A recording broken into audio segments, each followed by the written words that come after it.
Welcome to Subha arts. இன்றைக்கி நம்ம பார்க்க போகிறது ஒரு ஸ்டிச்சுடு ப்ளவுஸோட டிசைன். அதுக்கு முன்னாடி saree ஃபஸ்ட்டு பார்ப்போம். இதுதான் இந்த saree பாருங்கள், ரொம்ப லைட் மைல்டு ஒரு கிரே வித் லாவெண்டர் பேஸ்டில் தான் இருக்குது.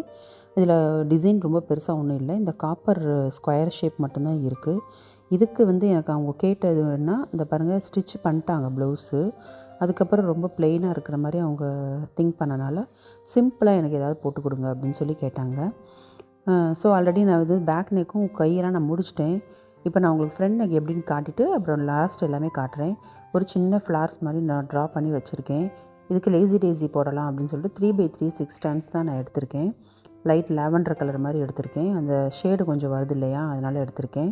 எடுத்துகிட்டு ஒரு 5 பெட்டல் மட்டும் ஆஃப் ஃப்ளவர் போடலாம் அப்படின்ட்டு ட்ரை பண்ணிகிட்ருக்கேன். இதில் இப்போ பாருங்கள், அடியிலேருந்து இப்போ நான் எடுத்துட்டேன். எப்பயும் போல் எடுத்துகிட்டு நம்ம லேசி டேஸி போடுறதுக்கு 2 மெத்தட் யூஸ் பண்ணலாம். இது ஸ்டிச்டு ப்ளவுஸ்னால் கொஞ்சம் ஈஸியாக இருக்கணும் அப்படின்றதுக்கான இந்த மெத்தட்.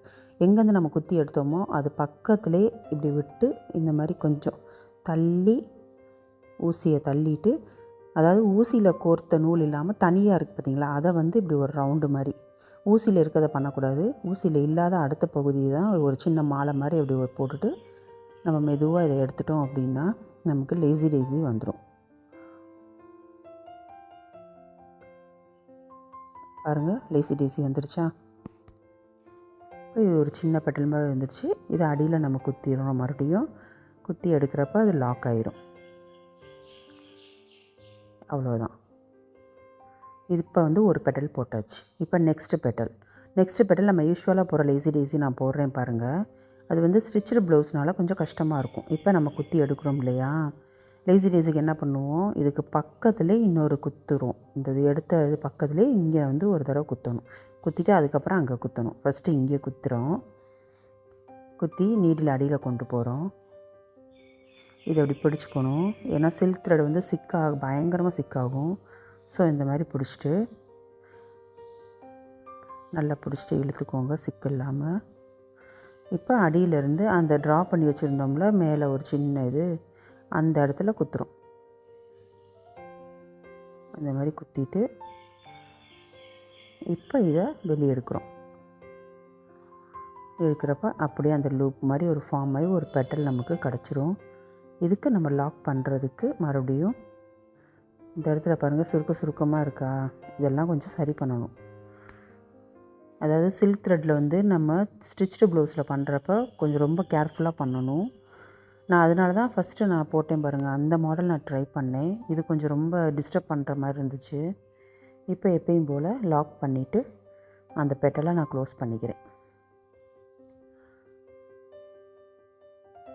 நம்ம காட்டில் ஃபிக்ஸ் பண்ணி இருந்தோம் அப்படின்னா துணியாக இருந்துச்சுன்னா பண்ணுறதுக்கு ஈஸியாக இருக்கும். இந்த மாதிரி இதில் த்ரெட் ஒர்க் பண்ணுறது கொஞ்சம் கேர்ஃபுல்லாக தான் நீங்கள் பண்ணணும். இது உங்களுக்கு கஷ்டமாக இருக்குது அப்படின்னா நீங்கள் இந்த த்ரெட்டுகளோ பண்ணலாம். அதாவது எம்ப்ராய்டரி த்ரெட் இருக்கும் இல்லையா, உள்ளன்னு, அந்த த்ரெட்டில் கூட நீங்கள் பண்ணலாம். நான் டபுள் ஷேடாக இருக்கனால இந்த சில்க் த்ரெட்டே எடுத்தேன். இப்போ பாருங்கள் வச்சுட்டேன். இதுக்கு பக்கத்தில் எங்கேருந்து அடியிலேருந்து நம்ம நீடில் எடுத்தோமோ அது பக்கத்துலேயே இப்படி எடுத்து விட்டு லேசாக கொஞ்சம் அந்த பெட்டல் அளவுக்கு ஊசியை கோர்த்து இந்த த்ரெட்டை நம்ம அப்படி மாலை மாதிரி சுற்றிட்டு இப்படி இழுத்துட்டோம் அப்படின்னா பெட்டல் நமக்கு கிடச்சிடும்.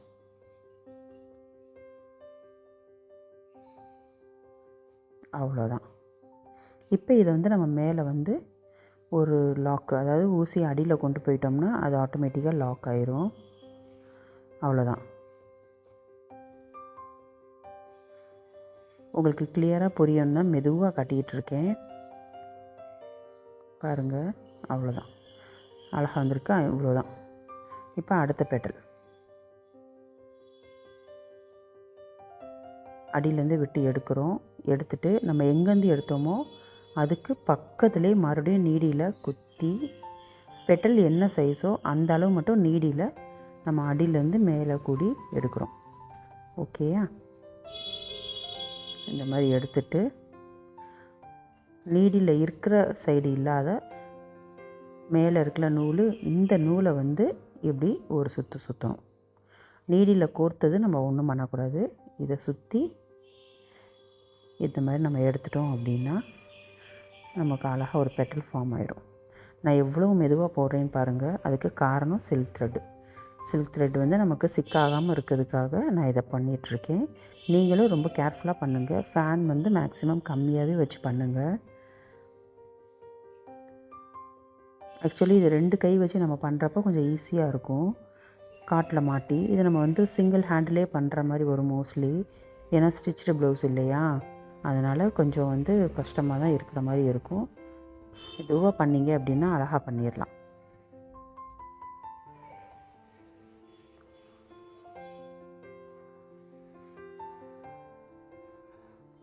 இந்த அடியிலையும் பாருங்கள், இந்த மாதிரி தான் இருக்கும். பொதுவாக வந்து எப்பயுமே டிசைன் பண்ணுறதா இருந்தால் மேக்ஸிமம் மெட்டீரியலே பண்ணிடுங்க. அப்போ வந்து நம்ம லைனிங் கொடுத்து தைக்கிறப்ப அது எல்லாமே எதுவுமே தெரியாமல் இருக்கும். இது வந்து மெட்டீரியல் எல்லாமே ஸ்டிச்சு பண்ணனால லைனிங் மேலேயே நமக்கு வந்துடுது. அப்படி இருக்கிறப்ப வந்து கொஞ்சம் ஆடாக இருக்கும். பார்க்குறப்ப வந்து கொஞ்சம் அடியில் வந்து நமக்கு சிலது குத்துற மாதிரிலாம் தோணும், ஒரு ஃபீல் வரும். அதெல்லாம் இல்லாமல் இருக்கணும்னா நீங்கள் மெட்டீரியலையே நீங்கள் டிசைன் பண்ணுறதுக்கு மேக்ஸிமம் ட்ரை பண்ணுங்கள். இப்போ லாஸ்ட்டு பெட்டல் அதே மாதிரி விட்டுட்டு நூலில் சுற்றிட்டு நான் ஒவ்வொருத்தையும் பாருங்கள் லெஃப்ட் ஹேண்டில் பிடிச்சி மெதுவாக இழுக்கிறேன். அப்படி இழுக்கிறனால தான் சிக்கு இல்லாமல் நமக்கு வருது.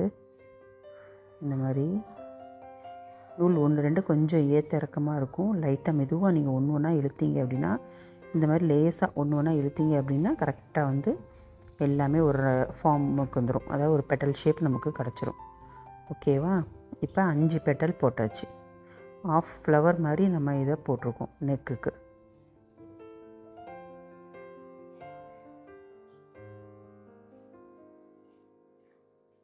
அவ்வளோதான். இதை லாக் பண்ணிக்குவோம்.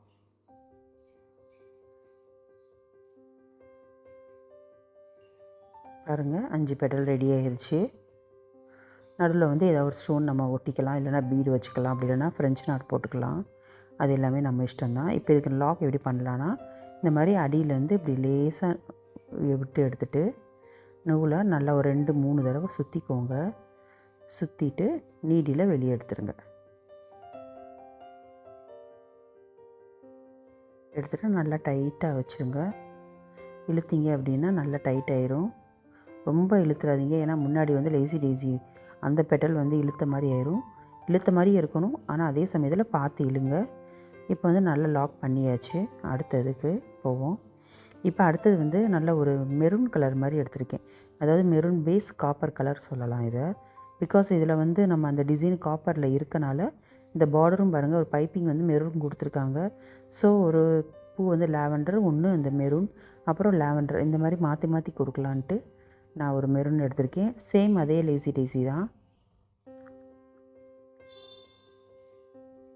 இந்த மாதிரி அடியில் வந்து பாருங்கள் சிக்காயிட்டே இருக்கும், பார்த்து பண்ணுங்கள். நாட் எல்லாமே கொஞ்சம் சின்னதாகவே போட்டுக்கோங்க. இதுவுமே சில்க் த்ரெட் தான் எடுத்திருக்கேன். உள்ள நூலாக எடுக்கல, நான் எம்ப்ராய்டரி நூல் எதுவுமே எடுக்கல. எம்ப்ராய்டரி நூல் வந்து கொஞ்சம் காட்டன் பேஸில் இருக்கும். நம்ம சில்க்குன்றப்ப அந்த ஷைனிங்கு, அந்த சில்க் டபுள் கலர் சாரீஸ் எல்லாத்துக்குமே கொஞ்சம் ஆப்டாக இருக்கும். அதனால தான் நான் சில்க் த்ரெட்லேயே பண்ணுறேன்.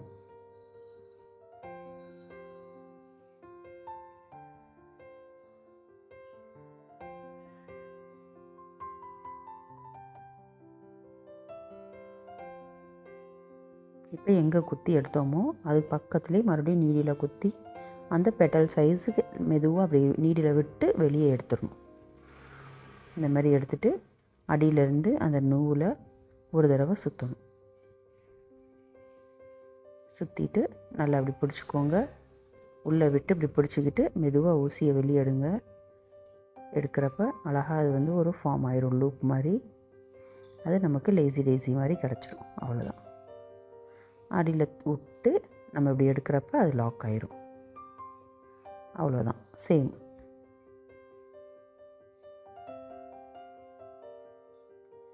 பாருங்கள், இதே தான் இந்த ஃபுல்லாக இதுக்கு நான் கம்ப்ளீட் பண்ணிவிட்டு நான் உங்களுக்கு காட்டுறேன் எப்படி இருக்குன்னு பார்ப்போம். இப்போ பாருங்கள், ஃபுல்லாக கம்ப்ளீட் பண்ணியாச்சு. கம்ப்ளீட் பண்ணிவிட்டு எல்லா பெட்டல்ஸ் ரெடி ஆயிடுச்சு. அதாவது எல்லாம் ஃப்ளார் பண்ணிவிட்டு நான் வந்து ஸ்டோன் ஒட்டியிருக்கேன். இப்போ இது பாருங்கள், நல்ல ஜரியில் வந்து எம்ப்ராய்டு பண்ணுறதுலேயே ஜரி வருது. இது வந்து கோல்டு, சரியா? ஆரோ அப்படின்ற ஒரு பிராண்டில் வருது. ரொம்ப அழகாக இருக்குது இது. இது வந்து காப்பர். இப்போ நான் எடுத்துருக்கிறது வந்து காப்பரு, கோல்டு, சில்வரு, காப்பர், இந்த 3 கலரில் வருது. ஸோ இந்த காப்பர் நான் எடுத்திருக்கேன். இந்த சாரீ கலருக்கு ஏற்ற மாதிரி காப்பர் நான் எடுத்திருக்கேன் மேட்ச் பண்ணுறதுக்கு.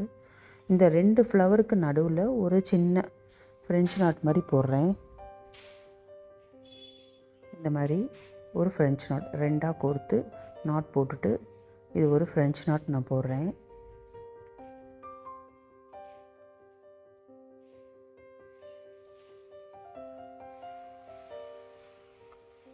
அவ்வளோதான்.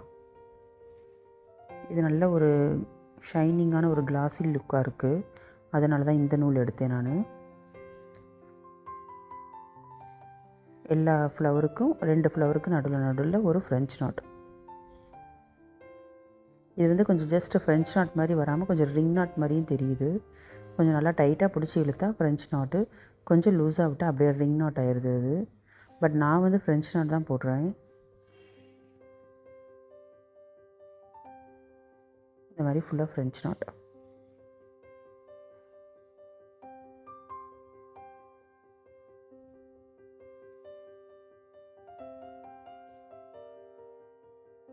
அவ்வளோதான். ரொம்ப அழகான ஃபினிஷிங் வந்து பார்த்தோம்னா அவ்வளோ நீட்டாக சிம்பிளாக இருந்தாலும் ரொம்ப நீட்டாக வந்திருக்கு. எனக்கு அவங்க கஸ்டமர் கேட்டது அப்படி தான்.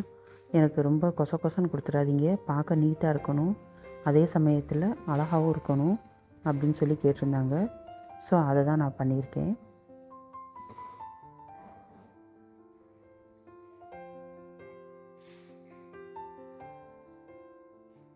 அவ்வளோதான். இப்போ இதை லாக் பண்ணியாச்சு. லாக் பண்ணிட்டு எக்ஸஸாக இருக்கிற எல்லா த்ரெட்டுமே கட் பண்ணி விட்ருங்க. ரொம்ப பெருசாக விடாதீங்க, ஏன்னா ஸ்டிச்டு ப்ளவுஸ்னால குத்தும் இது. எல்லாமே ஃபுல்லாக அடியில் வந்து கொஞ்சம் க்ளூவும் அப்ளை பண்ணிக்கோங்க, தூக்காமல் இருக்கும். இன்னொன்று சில்க் த்ரெட் வந்து நம்ம என்ன தான் நாட் போட்டாலும் கலண்டு வந்துடும். அதனால் லைட்டாக அந்த இடத்துல க்ளூ அப்ளை பண்ணிக்கிட்டோம் அப்படின்னா அது பிரிஞ்சு வராமல் கரெக்டாக இருக்கும். அது அந்த மாதிரி ஃபுல்லாக க்ளூ அப்ளை பண்ணிக்கோங்க.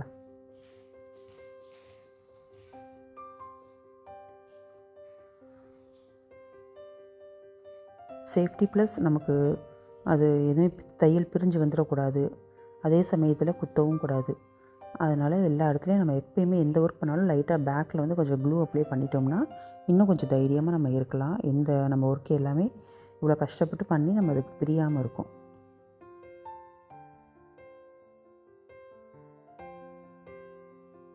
ஃபுல்லாக கம்ப்ளீட் பண்ணியாச்சு. இப்போ இதை முடிச்சுட்டு நான் உங்களுக்கு வந்து ஃப்ரண்ட்டு இது வந்து நெக்கு, பேக் நெக் உங்களுக்கு எப்படி இருக்குன்னு காட்டுறேன். அதுக்கப்புறம் ஸ்லீவ் பார்ட்டும் சிம்பிளாக பண்ணியிருக்கேன், அதுவும் காட்டுறேன் பாருங்கள்.